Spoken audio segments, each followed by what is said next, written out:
Init.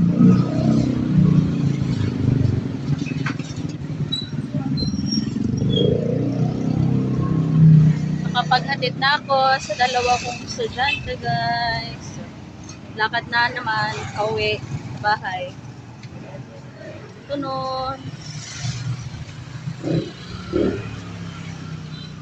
Ang weather ngayon, mainit, tapos parang biglang kukulimlim. O, ayan o, mainit na naman. Mamaya kukulimlim na naman yan, guys.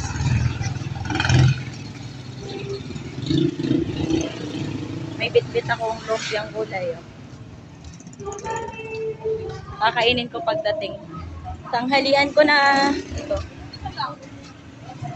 Ingat po ang lahat.